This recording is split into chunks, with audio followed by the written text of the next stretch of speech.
All right, guys, welcome to the Hardwood Huddle. My name is Randy Zelia. Conspicuous by his absence, the one and only Bill Ingram.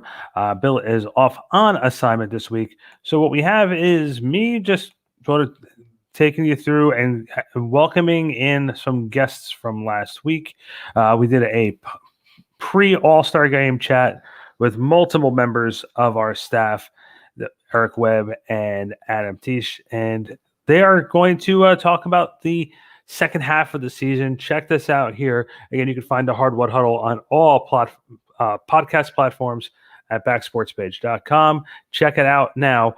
Right now, here's this week's episode of the Hardwood Huddle. All right, we're back here on the Hardwood Huddle. NBA All-Star break. Randy Zaya, along with, as always, he is the Lord Vader himself, Bill Ingram, joining us from the bowels of New Jersey with me. I'm in the swampland. He's more central Jersey. Eric Webb, and out there, and I have a hard time keeping up. We call him the Wanderer. He's Adam Teich, and he's with us too.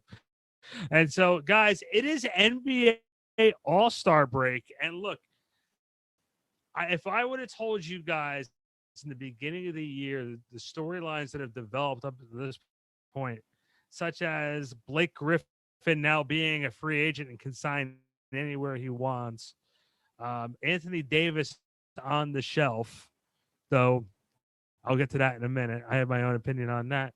And just the way the standings have sort of played out, like Utah being the number one team in the Western Conference, I probably would have called you a liar on about three out of the four of those topics. So I guess we're going to start here first off by saying good afternoon, Bill. Hello. Eric, welcome to the show, brother. Ciao. And Adam, thank you. What's up?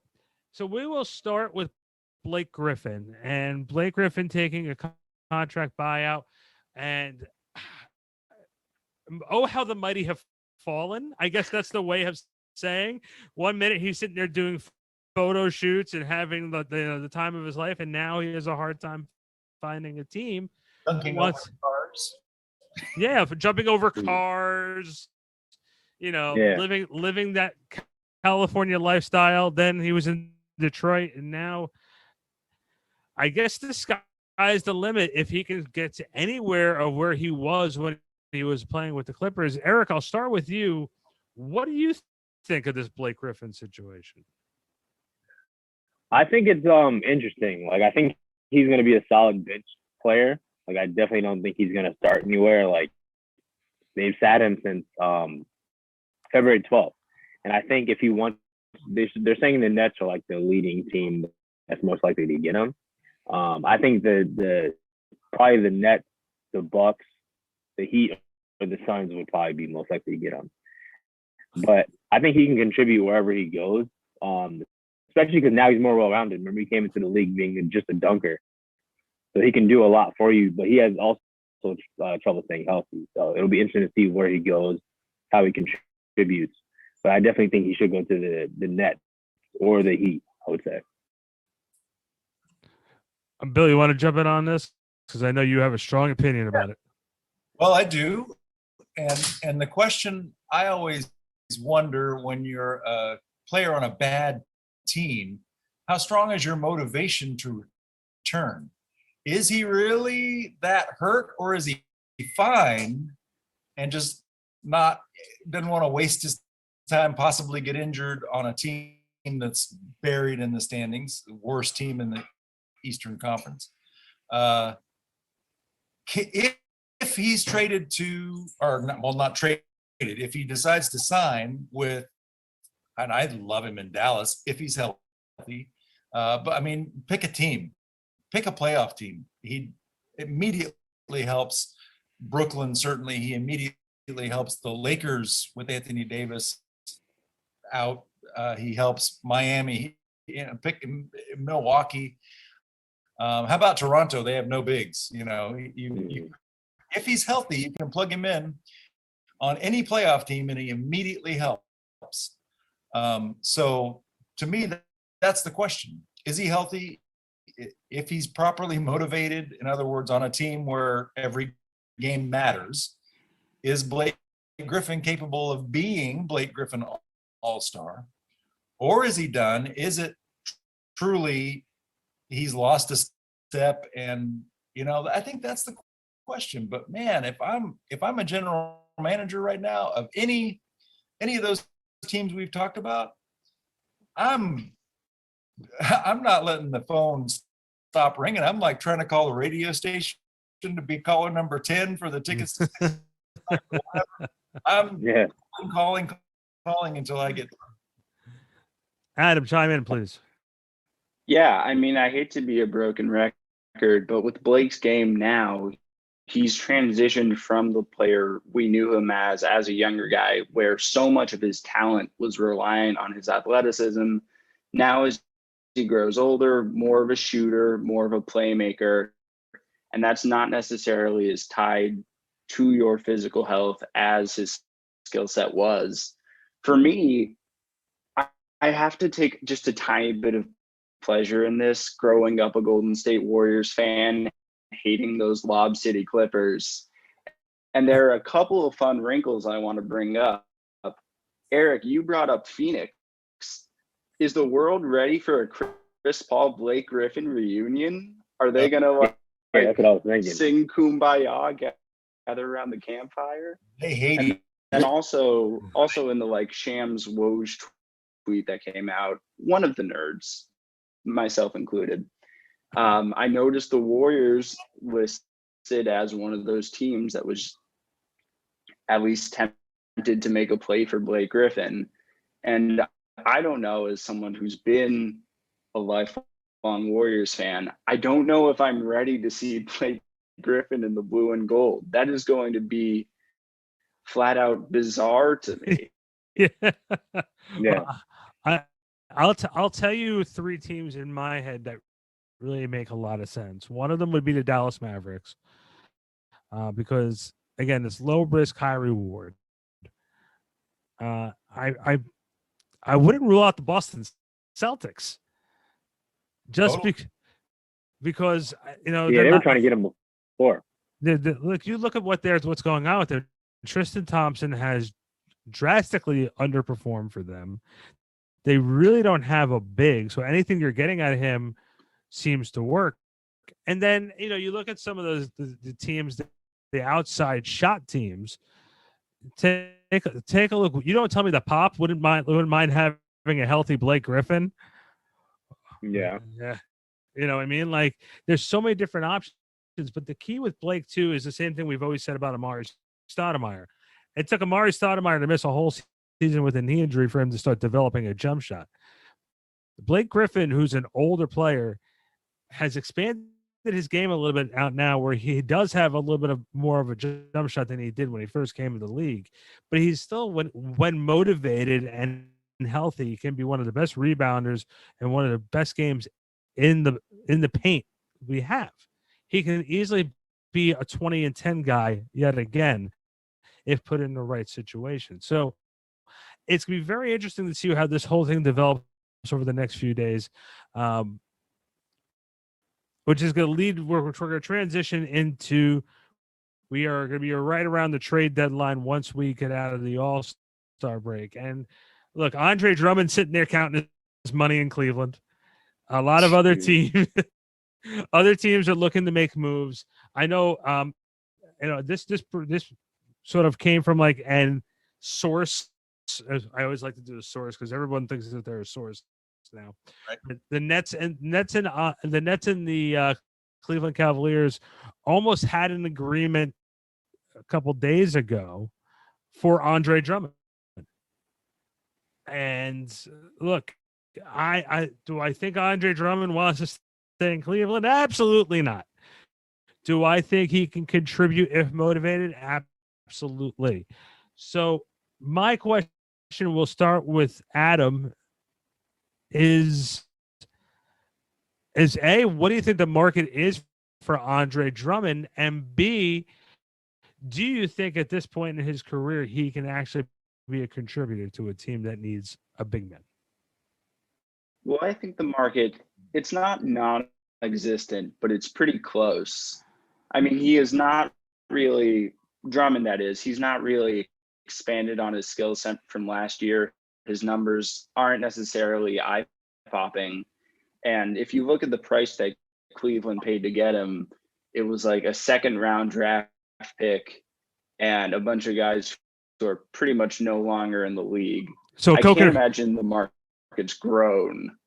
so Coke and fries, pretty much. We Yeah, we supersized that meal for Andre Drummond. That's what we did. maybe Diet a Coke. dim sum Diet platter Coke. It was if you're definitely a feeling Diet Coke. nice. And But it's- I mean, anyone with that level of athleticism and size can still contribute in some way, shape, or form in the league. I mean, I'm a little biased as a Warriors observer, but you look at some of the names that have run the gamut of bigs for the Dubs up until this year. You know, we bring in James Wiseman, and everyone in the Bay Area is like blown away by this 7-footer who can get up and down the court like that. But it's because we've been watching guys like Willie Cauley-Stein, Zaza Pachulia, Damian Jones, what's the problem with Zaza? all give us good minutes.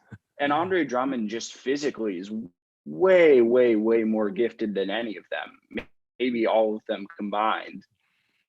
And so I think even though his status has totally dropped as an NBA player, certainly, especially with the teams at the East who have a lot of playmaking at the top, just someone who can be a body, someone who can be as athletic as he is, that's definitely going to make some waves in the Eastern Conference.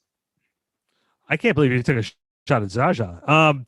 Look, Eric, I've always said this about Andre Drummond. I always feel like if I look at him like the same way I look at Dwight Howard and Kwame Brown, that if they actually cared and put the time in, they'd be a pretty damn good NBA player. Yeah. I mean, I think definitely Andre can perform more and add to his skill set, which he has. And I feel like he's pretty complacent just because he's known as that like traditional big back to the basket type of guy. Like he can get you 20 and 20 on any given night. But I think if he diversified his skill set, he would be a more hot commodity. Bill, do you want to? Yeah, I mean, I think both our guys are right. I would add this, that given that he hasn't expanded his skill set, there are some teams, and I'm going to again mention my hometown Dallas Mavericks, because Dallas is a team, and this is from our source, that was on the Hardwood Huddle, so it's not a big secret if you follow us, but the Mavericks believed coming into the season that they were a contending team as I did too.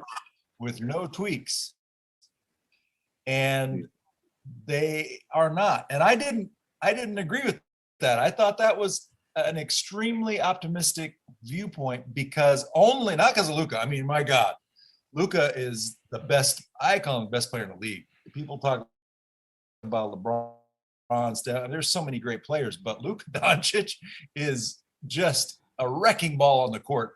I agree with you. He's my third favorite. So, but the problem is Dallas has no inside presence. Porzingis should be. He is not. The Mavericks are terrible at rebounding. They're bad at defense. They allow teams to shoot 57% from the field. They win some of those games, but most of them they do not. What the Mavericks need more than anything is a one-dimensional player who does the one thing, the traditional in the post, block shots, rebound, catch a rebound and dunk it. If there's a team in the league that only needs that, it's Dallas. The problem is, what's the price tag? Because, you know, when you're looking at, I really think if you could land him in Brooklyn, and I'm not a Brooklyn fan. I'm not even a James Harden fan, having grown up in Houston. James Harden cured me of being a Rockets fan. He single-handedly a fandom that was built over 35 or 40 years ended during the James Harden tenure because I got so sick of him not playing not even looking at the defensive end of the floor. It was so infuriating and traveling every time he had the ball. And then now they call it a Euro step. Okay, whatever. It's traveling. But anyway, I really feel that if you put him in the middle, the Nets have everything they need to take out Philadelphia, because you got to go through Joel Embiid. Right now, the Nets, can they do that? Maybe. No, because DeAndre Jordan's not going to be in the game at the end. That's it. Can they get past the Lakers, Andre Drummond? Can they get past, I really don't. I mean, there are some really good big men in the West, but even Rudy Gobert can be a factor, a huge factor in the middle, and you've got to have somebody to at least try to bump him out of the way. So I think if the Nets were to get him, he does that, granted, unexpanded skill set does serve particular teams very well. And I think Dallas is one in the West and Brooklyn is one in the East. If I can butt in with a little Drummond point real quick, though, the difference between him and Blake Griffin is Blake's been bought out. Andre Drummond's contract is not a fun thing to try and match. Right. I think he's owed $28 million this year. Yeah. If you want to bring up the Boston Celtics, they have a ginormous trade extension or trade exception. They're looking for a big man. That feels like the natural fit. But when we talk about teams like the Mavs or the Nets, you guys are going to have to put together matching salary. And so as the experts for both of those teams, like Eric, especially with the Nets, you guys are tight on salary now. Like, where's the matching number going to come from? No, yeah, I totally agree. I think with the Drummond point, like you said, Bill, he would have to go on a team that pretty much has everything else, like solid wing defenders, good guard play, defensive-minded players, good bench players. Like, he fits perfectly on a team that has everything else. But a team that doesn't have everything else, it would just be more of the same, pretty much. It just maybe more wins, but because it's Cleveland, but still. And if Boston's a great point. I mean, yeah, and like Randy said, Tristan Thompson. Where is he? Yeah. Well, not only that, but you definitely have to, if you're the Nets, you have to get a third team involved. There has to be a third team involved. But the problem is you just don't have any assets. The Nets can't give anything away. Like, you either have the big three, or you have a solid role player, or you have a player that's on a 1-year contract. There's not much of that you can give away. Yeah. And look, I'm gonna also clear the deck here on the Drummond thing. It's one thing to get him. It's another thing to put him in the right situation where he's going to be effective and having the right motivator around him. And I think that comes from a point guard position. So if you're the Phoenix Suns, he'd actually be a really, really good fit in Phoenix, because Chris Paul was just say, all you have to do, big man, is run the floor, rebound, and I will find you underneath the basket. Him and Ayton have good chemistry, though. Yep. But do the Phoenix Suns need to make a move like that when you consider how what have they won, 18 out of 20 or something like that? The Suns, they're on fire, as it were. Yeah. 14-3 since February 1st. I don't think you make a move if you're Phoenix. Now, Blake definitely Griffin, don't. see Blake Griffin, where it's a you don't have to give anything away. 6 months, same as cash. Right. But a Drummond deal. Yeah, if I'm Phoenix, I wouldn't make that deal. But playing with the best point guard, best pure point guard in the league, would definitely help a guy like that. I can't think of any other team in the league that has a guy who you can say is a pure point guard who makes his team better by moving the ball around. And Chris Paul is the only guy who I can really think does that right now. I want to shift over to, this is the All-Star break. And right now, looking at the standings, because again, we're not going to do this for hours on end by any means, but I'm looking, let's look at the Western Conference. And I look Adam and Bill and Eric, and obviously the Minnesota, Houston, Sacramento, and Oklahoma City. Congratulations to OKC. They're finally losing. They've been trying for years. They tried to do it last year, and they're like, oh, holy crap, we were in the play. Yeah. They're like falling upwards. All right. So the playoffs here. Wait a minute. We're in it. How the hell did that happen? We have to go to the bubble. What the hell? Right, that wasn't what we signed up for. Yeah, that we didn't mean for that to happen. And then after those 4 teams, New Orleans was playing well, but now they're sort of back to being New Orleans. And Bill and I were talking about this the other day. I'm starting to feel, because of the talent level they have, that Stan Van Gundy may not be the right coach for that team. Never the right coach for that team. Yeah. Can't argue they're Yeah. missing. What are they missing? They have a good point guard. They have an all-star, a great big man. They have Supermax, blah, blah, blah, Brandon Ingram, great name. It's not like, oh, they're a piece away. They have all these great complementary pieces around great players. Yeah. That's It's so spacing, disappointing when you though. look at New Orleans. Yeah. It's the spacing with the Pelicans, though. Like, I don't think Adams or Bledsoe are either good fits around Zion. Like, it's just a bizarrely constructed team. Like, in my opinion, they're sort of Hawks West, where I have no idea what Atlanta's doing with their roster. And when it comes to the Pelicans, it's so easy. Just surround Zion with shooters, let him play like a 6'6" Shaq, and you're good. And to me, Stan Van's just not the coach for that. Well, it's funny in Atlanta because all summer, Randy and I were texting each other like, who the Hawks got? Who now? What? Oh my God, the Hawks got. And now you're like, they're how many games under 5? What? It doesn't make sense. Right there. That's the same kind of thing we're talking about with the Pelicans. The Hawks on paper are much better than they are in the standings. And that's when the coach has got to go. Yeah. Now, I have to bring up the team that Adam is around all the time, the Memphis Grizzlies. Doing it, Jay Morant obviously is the name. Look, you're 16-16, and you've had a lot of games you missed with players with COVID. Adam, you're around that, or you're on the calls with this team every single day. What are you picking up from the Memphis Grizzlies? Are they happy with where they are? Do you think they can? How much room for improvement is it, or is this one of those things where they're setting up for the future for that, just to make that one big move? I think the Grizzlies are thrilled with where they're at. I mean, they got there in a weird way. They started 3-7. They won 8 straight. They got parked with COVID for a week and a half. And that sort of threw everyone's expectations out the window. But you have to consider this. They have had 4 games with Justice Winslow now. They've played 0 games with Jaren Jackson Jr., who's their second best player. Up and down the roster, these guys are deep. Like, I'm going to throw out some names at you that you may not have heard of or don't think are factors, but these guys are playing great minutes for the Grizzlies. Guys like DeAnthony Melton, guys like Kyle Anderson. Grayson Allen is starting for the Grizzlies, and he's shooting the lights out for them.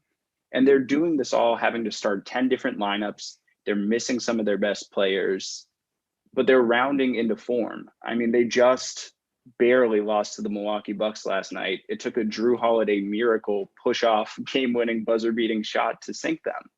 Like, I think the Grizzlies are super happy with where they're at. And given that they're only going to get deeper once Jaren's back in the fold, once Justice Winslow's more back into game shape, the ceiling's the roof, man. Eric, from what you've been seeing so far from some of these teams in the Western Conference, what have you seen up until this point that impresses you about teams like Memphis, New Orleans, OKC, some of these teams that are young, but it's not translating into wins yet? Yeah, it's just sad to see. Like, when you look at like some of the teams that have like the talent on paper, like we were saying before, like the New Orleans Pelicans, it's just they should definitely have more wins than they do. It's, to me, also those teams like the Mavericks. Like, I came into the year thinking they were going to be a contender, but then I guess looking at the transactions, they didn't really add much, if anyone, to my knowledge. So it's like, I guess we just thought because they went down and or close to taking out the Clippers in the first round of the bubble that, oh, they were ready, but they're really not. I guess when you think about who they have, when you have Willie Cauley-Stein, like he plays solid minutes, but it's not consistent enough, and he also needs to diversify his game, his skill set. And then also KP, like he's gonna definitely miss like about 20 to 25 games a year. Like that's like death and taxes. That's coming for sure. So with that being said, like there's just certain teams that need to be better than they are, but we'll see why, at the end of the season, why it didn't work out. And then you move up looking at San Antonio, Denver, and Portland. Again, Bill, these are conversations that you and I have had. Pop ain't taking 2 years off from the playoffs. I'm sorry. I felt like last year Pop was just sort of like, we're bubbling. Well, just, Tim, Duncan, let's get you looking like a head coach for a couple minutes. Let's see what that looks like. Then he bounced. Bill Land about this. He was on the podcast, and he talked about that Pop was really enjoying teaching for the first time in a long time. And last season was a teaching season. He had all these young guys out there, and he put them on the court together, and he let them make mistakes. And he was actually coaching as opposed to the great 2 decades of teams where he'd call a timeout and walk away. He'd say, they know what they're doing wrong. They need to fix it. I've already taught them. They know what to do, and they would. But now Pop, at a stage of his career where you'd think he's ready to retire, instead is turning back the clock and saying, okay, I'm going to get back to X's and O's. And you're seeing this season the benefit of all those mistakes that were made last year in games that could have been won that they lost. Those young players, which is your hope always when you're actually building a team and not just trying to go super team every year, you're hoping that those guys year over year are going to learn those lessons and not make those mistakes again. And this season, those young guys are not making those mistakes. And when LaMarcus Aldridge is not in the lineup, they look really darn good. And kind of like what Adam was saying about Memphis, most people around the league haven't heard of a lot of those guys, but they're really coming together as a team. And, hey, the Spurs might be a tweak away from being a home court advantage team in the very near future. Not a long-term rebuild like Minnesota that's been rebuilding for 40 years or whatever. Mm-hmm. And DeJounte Murray is really good too. People sleep on him, I feel like. Yeah. Well, the one thing Pop's been singing his praises since they drafted him. I remember seeing him play in Austin with the Toros, now called the Spurs. But they have good young players that are learning those fundamentals from the greatest coach in the history of the NBA, as far as I'm concerned. The one thing about the Spurs that you got to take into consideration, though, is the strength of schedule. I have a graphic up on my phone because I'm the nerd of the group. And it's plotting first half opponent rate versus the second half strength of schedule. And the Spurs have one of the clearest differences between the first half and the second half, where their second half schedule is going to ratchet up.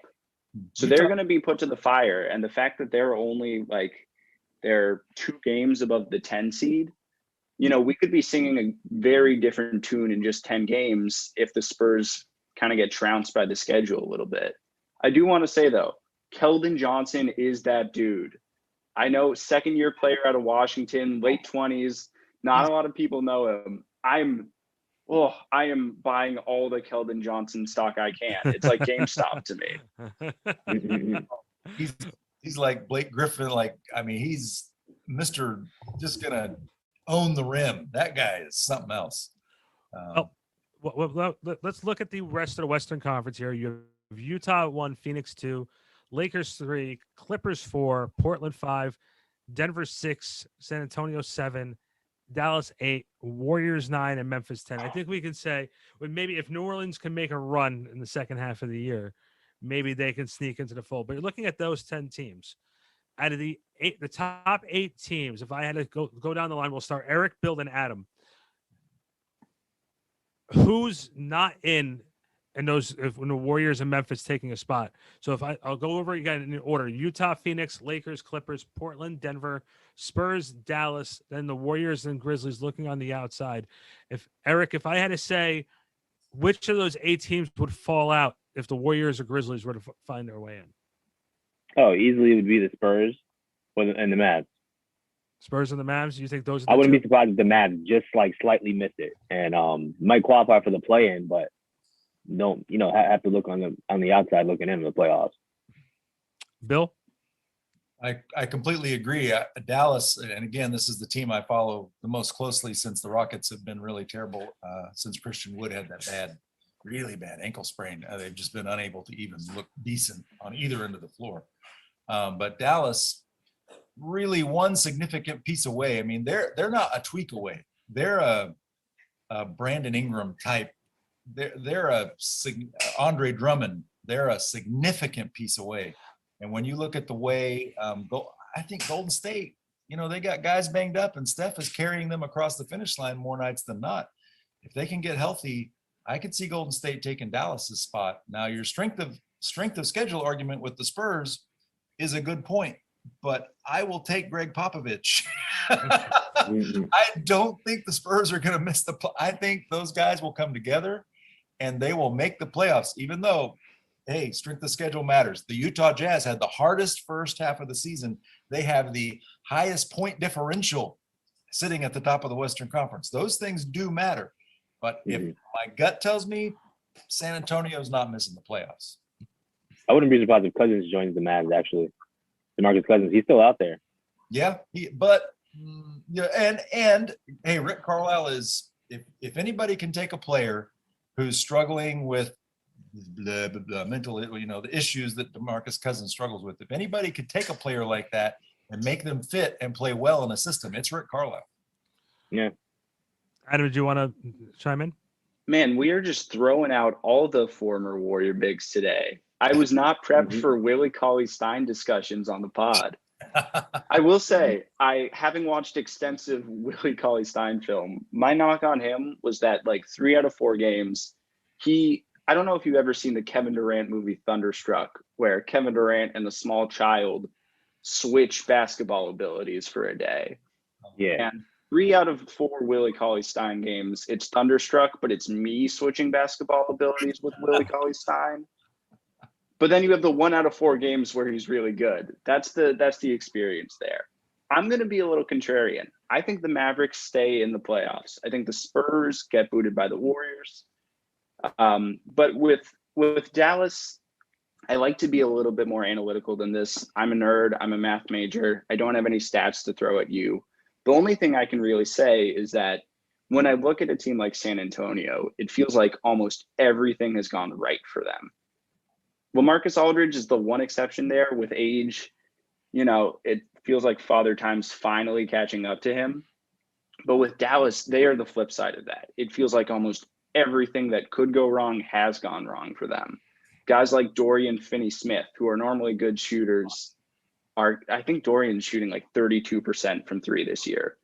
I still believe in Josh Richardson. Maybe that's a weird hill to die on, but as a 3-and-D guy, when Dallas first traded for him, I totally believed in the fit, and I could see him swinging back the other way to have a bounce back half of the season.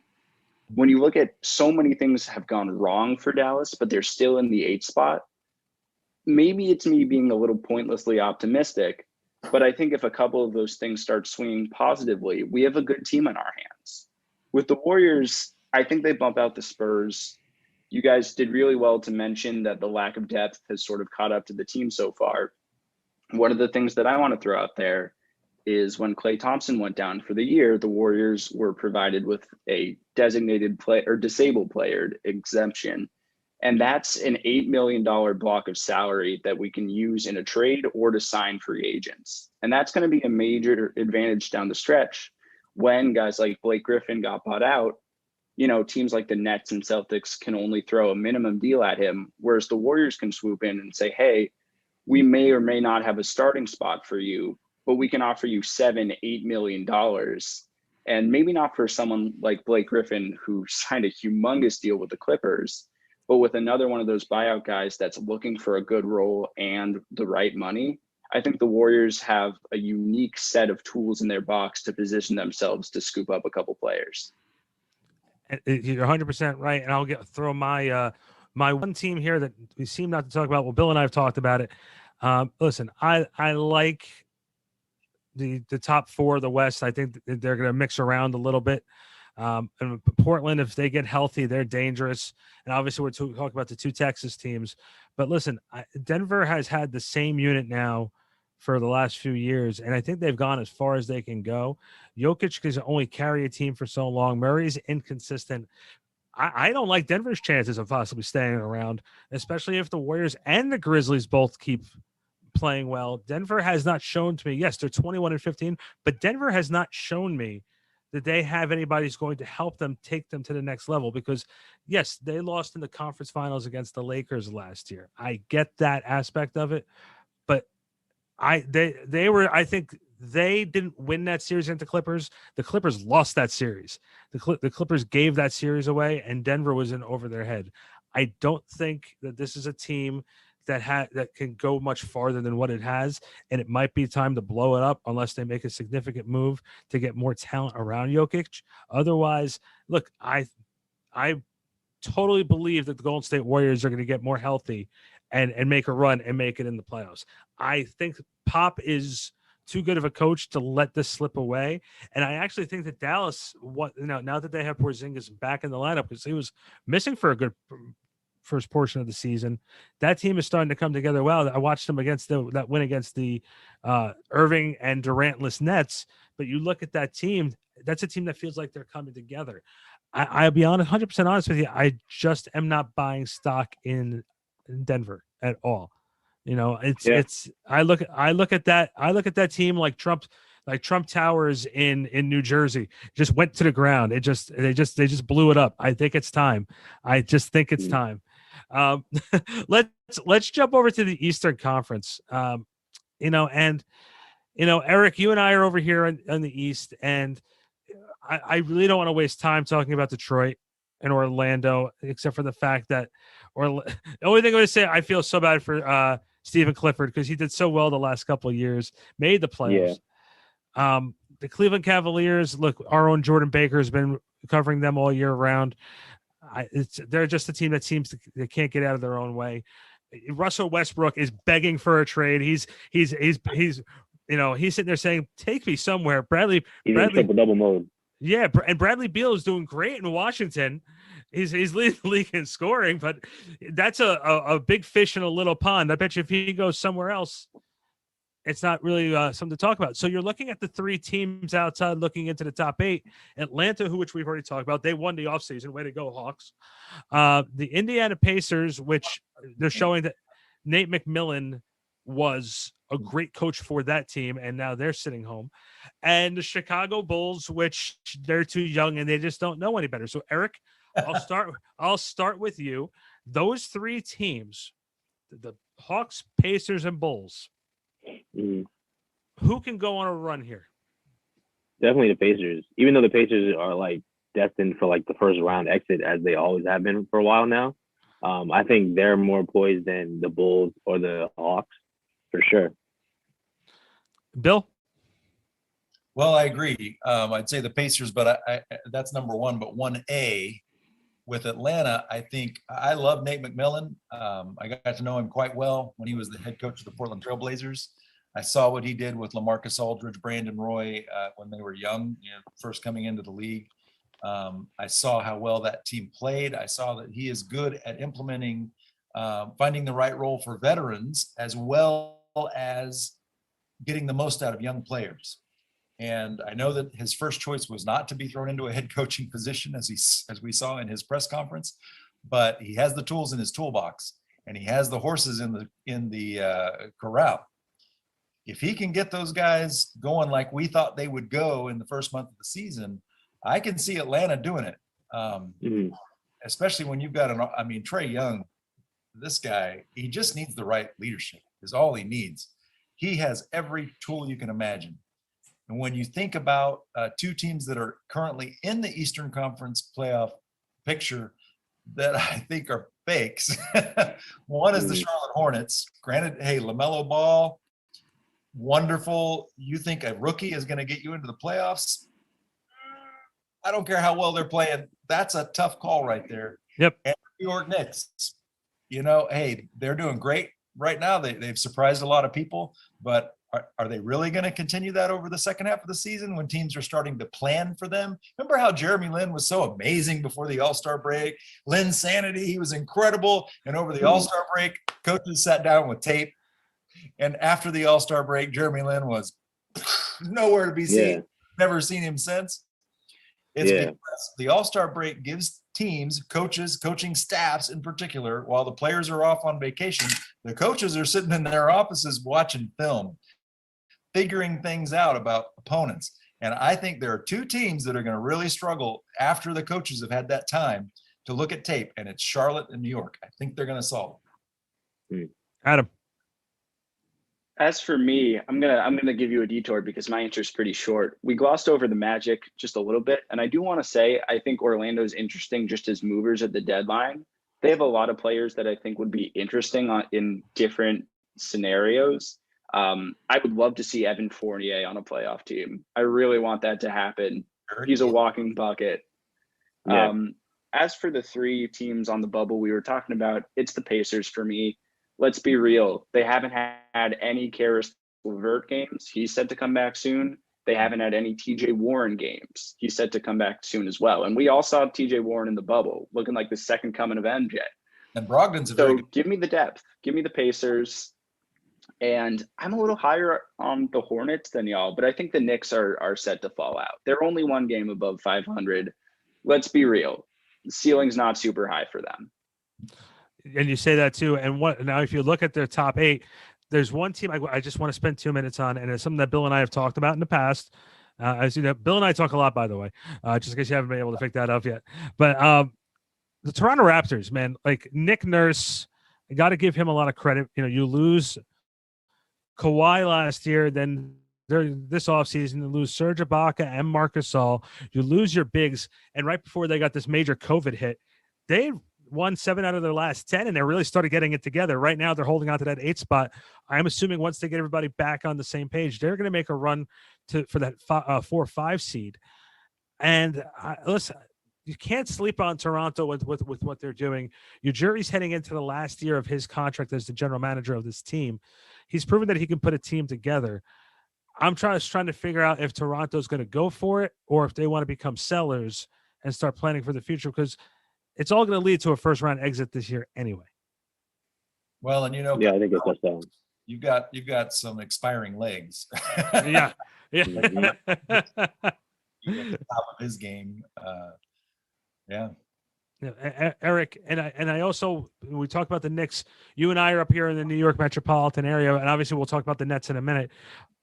The Knicks are playing well. You know, Julius Randle, I'm watching him become an all-star this year, and I'm saying to myself, he's an all-star over a lot of guys who were all-stars who are just being added.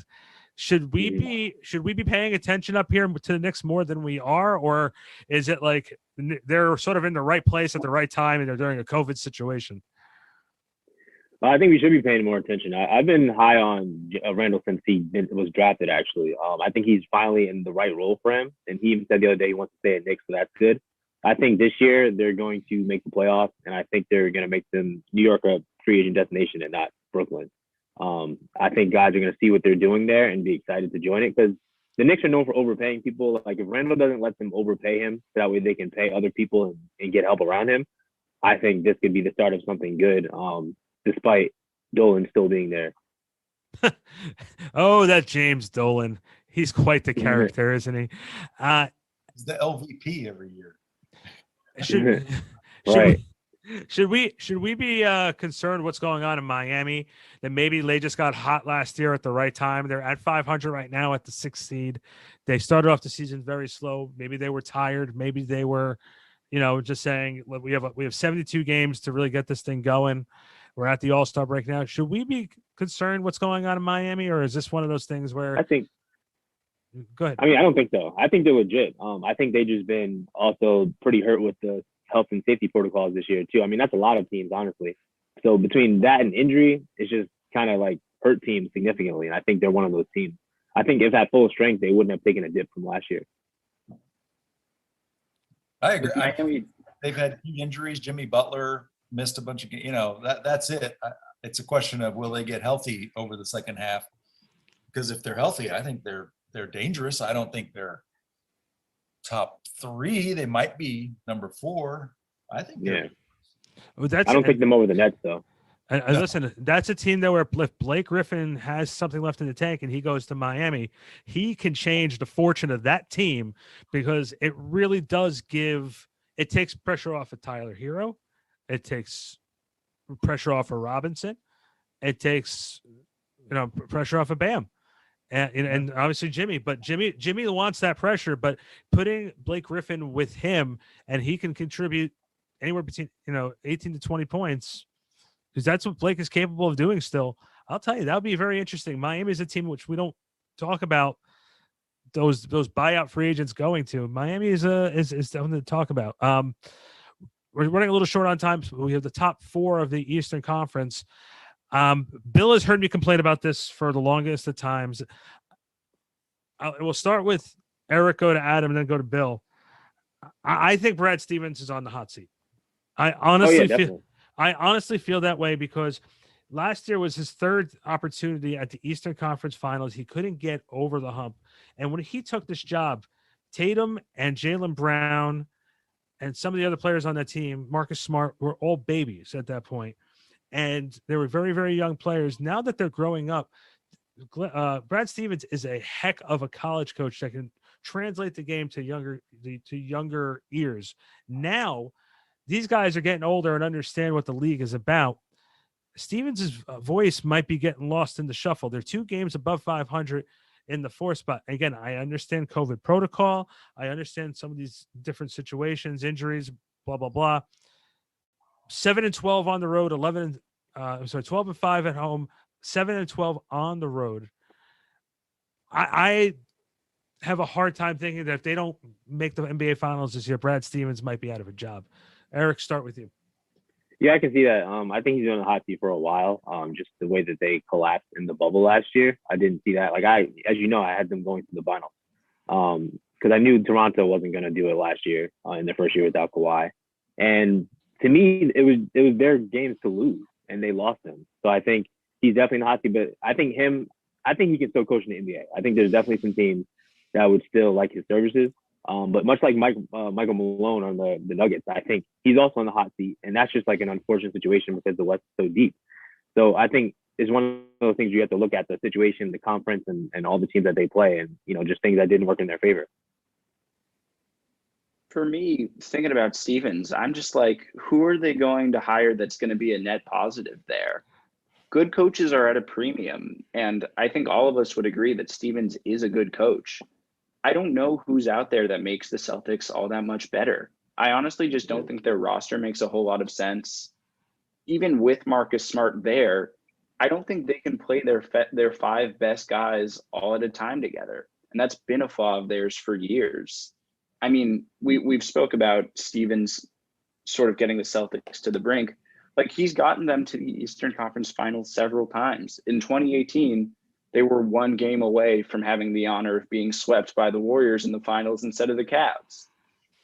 I just don't see a way that Boston fires Stevens, brings in a new coach, and suddenly it's a positive for them. Given the lack of options out there, roll with Brad Stevens, fix the roster. Maybe don't roll out Kemba Walker when Jason Tatum should be the number 1 option on offense. If that's your situation, why have a revolving door at your point guard on defense? That doesn't make sense to me. They have not really invested in any power forwards. They've tried to. I like Grant Williams, but I don't think Grant Williams is moving the needle. Gershon Yabusele was my favorite failed attempt there because that was just doomed from day one. To me, I think this is way more of a roster failure than a coaching failure. I think if the Celtics fire Stevens, that is going to spell doom for them rather than better days.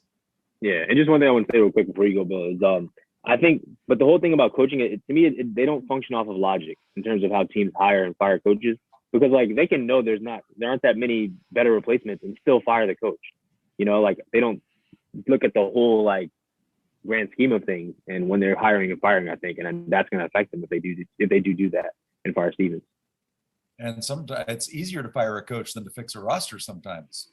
I mean, here's what I look at. The Celtics have an incredible group of talent, and yes, if Tristan Thompson had worked out, we're having a totally different conversation because that is what they're missing. They're missing a front court presence, a legit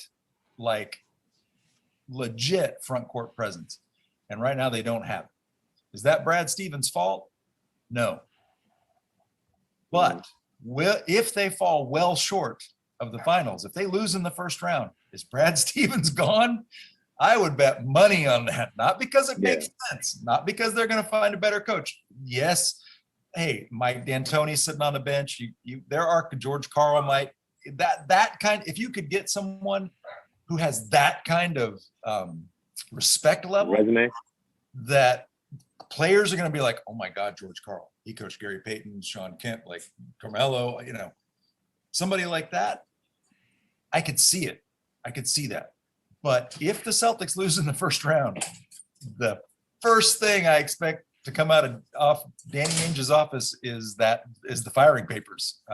Again, not because their roster is perfect and that's the most logical thing to do, but because the fan base has to be appeased. And this is what teams do. They fire the head coach. A lot of times when the head coach is fired. Look at freaking Minnesota.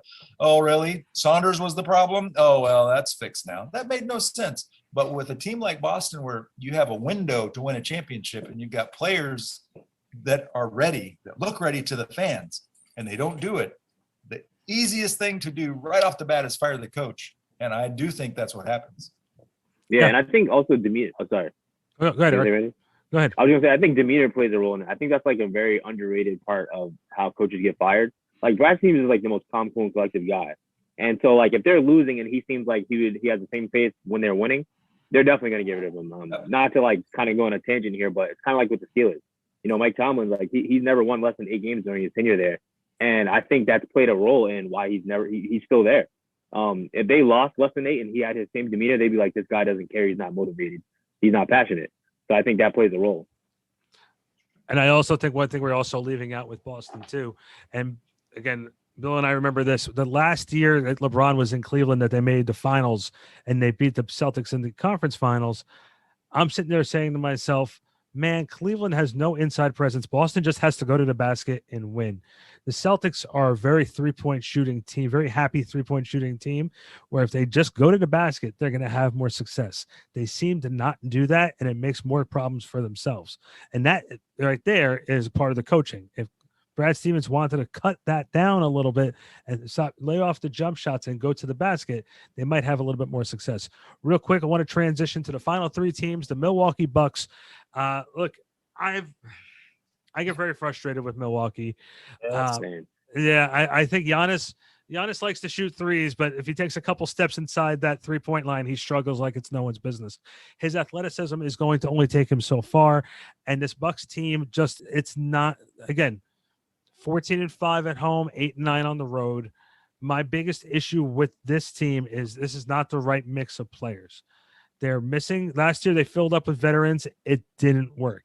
This year, they're trying to shape her around a little bit. They moved Bledsoe. They got Drew Holiday. I'm looking at this team. Milwaukee might be in blow-up mode if things don't go well again this year and finding a whole new cast around Giannis. And Giannis might regret signing that max deal. That was a bonehead move. Yeah, like it's right now. The last couple of years they've been the clear-cut favorite and fallen short. Right now, Philly and Brooklyn are heads and tails better than the Bucks right now. Yeah, no one takes the Bucks seriously, and rightly so. Yeah, it's just I know, Bill. I know you want to chime in on this. Oh, it's okay. I just always wonder when you have a combination that's working really, really well, and you're a small market team. You know, Milwaukee is one of the teams that generally has to pay more attention to salary cap. You let Brogdon go. That team was so good with him. Bledsoe's not the same player. Drew Holiday, I love Drew Holiday. Like he's one of the most underrated point guards in the league, and he has been for a long time. But it's not working. I agree. Hey, I applauded Giannis for staying, for saying, hey, loyalty. This is the team that drafted me. I love that. The Bucks owe him better than what they've done so far. They have to. He is a championship caliber team. I don't know for sure that he's Batman. He needs to evolve a little bit to be Batman. Right now, he's leaning towards the Robin side of things. Hey, their great players have been Robin. Chris Bosh, as a recent example, when the Raptors were trying to build around him, and I told Brian Colangelo, I'm like, man, you can't. He puts up great numbers. He's not Batman. And after they traded him, Brian saw me. He's like, yeah, you're right. I know. It's Robin. I don't know if Giannis is Robin. He puts up great numbers, but they need another really, really good guy with him. Like, not just supporting cast. They need somebody else that's a killer. That's a Gary Payton mentality, a Kobe mentality, somebody that comes in not like we're going to win. I mean, you see Luka Doncic freaking rip his jersey when they're losing. Like, they need someone like that in Milwaukee to instill the Mamba mentality, and they don't have it right now. Well, you want to talk about a candidate for a coaching change. I think Milwaukee might be even more likely than the Celtics, because now it's been 3 straight years where the system around Giannis, the Coach Bud system, has flamed out in spectacular fashion. They have all the pieces there for me. I like Drew Holiday. DiVincenzo's good. Middleton's solid. I actually want the standings in the East to stay how they are because I think Milwaukee has probably the best players to match up to Brooklyn's big three. Throw Holiday on Kyrie, Middleton on Harden, Giannis on KD, and we're talking. But to me, I think it all sort of stems from the misuse of Giannis. You know, we talk about Giannis being more Robin than Batman. Well, to me, Giannis is more center than point guard. I think that's the big error on Coach Bud's part is Giannis would be lethal if they used him as a consistent pick and roll screener, dump the ball off to him on those short rolls, and then let him work his magic rather than ask him to be a ball handler, which I don't think he is. And when you have Drew Holiday there, like the setup is right there. And so for me, tweaking how you use Giannis is going to be key.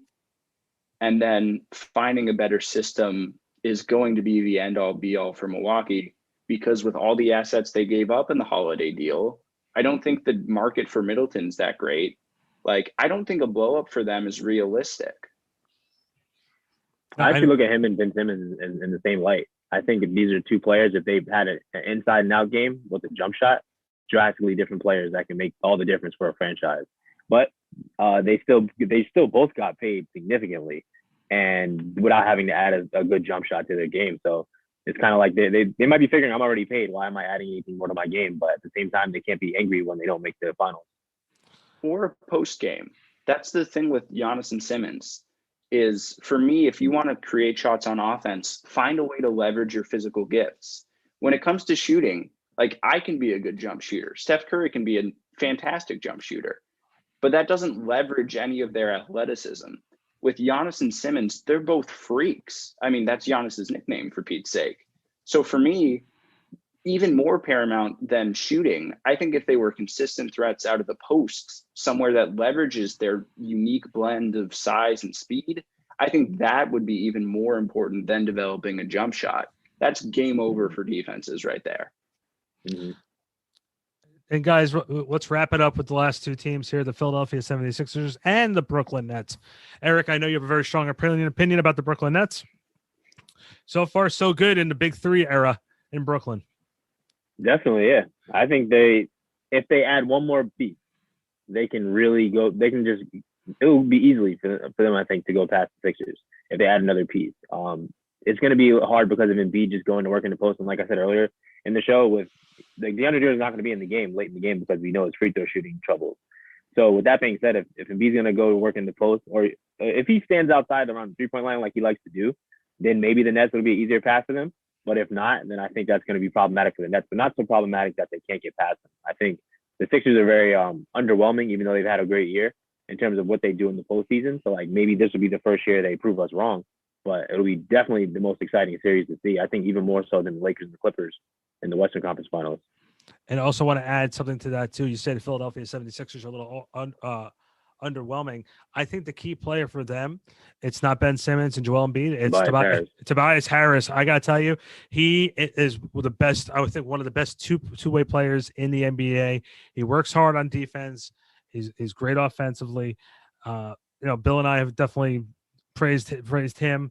I want to get you guys' take as we wind this down on your take of both the Sixers and the Nets, and then we will revisit this in another show, maybe in a couple weeks. Us four will come back and we'll have you guys back on the show, and we'll revisit and look back to this show about where we are. But real quick, we'll start with Eric, go to Bill, then Adam. The Sixers and the Nets, who are we looking at coming out of the Eastern Conference of these two? The Nets. I can see going 7 games, though. Okay, that's fair. Bill? I can see here's the thing for me with the Nets.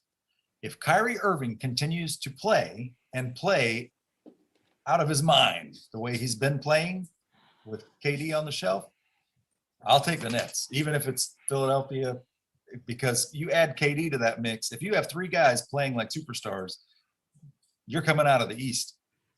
I wouldn't necessarily put money on Kyrie playing that way for the whole second half of the season. I think the world's going to turn flat or triangular, or something's going to miss the line for him. And if that happens, Brooklyn could be in trouble against Philly.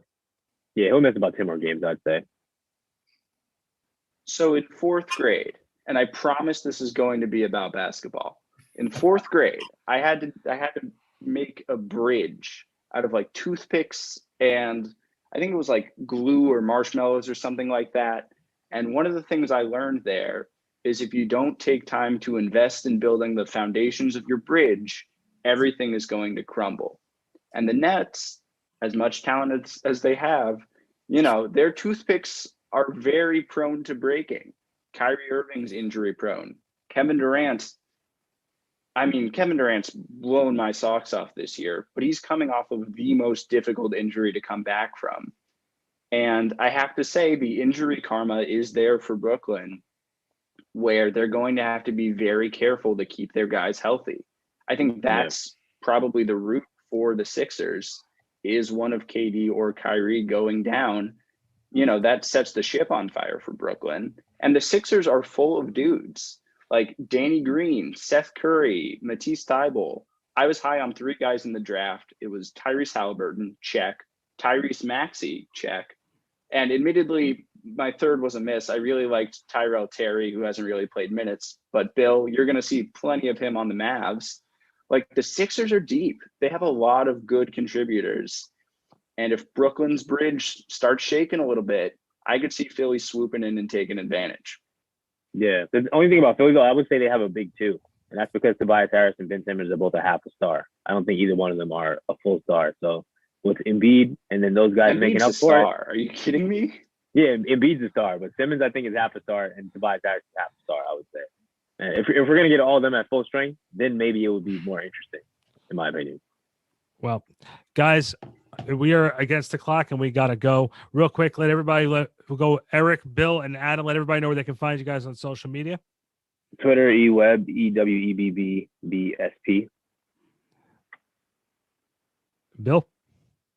I am at the Rocket Guy on Twitter and Facebook, everywhere. And pretty much I'm at the Rocket Guy, having grown up in Houston and all. And Adam? All right, chop it up with me on Twitter at @not_Adam TEICH. It's the most fun you'll ever have being a nerd, I promise you. And of course, I'm Randy BSP on Twitter, Instagram. We're all on backsportspage.com. Guys, thanks for all. All right, that was Bill Ingram, Ed, Eric Webb, Adam Teich, and I right before the All-Star break breaking down the NBA. Bill and I will be back next week for the Hardwood Huddle. Until then, my name is Randy Zelia from backsportspage.com. We'll see you then.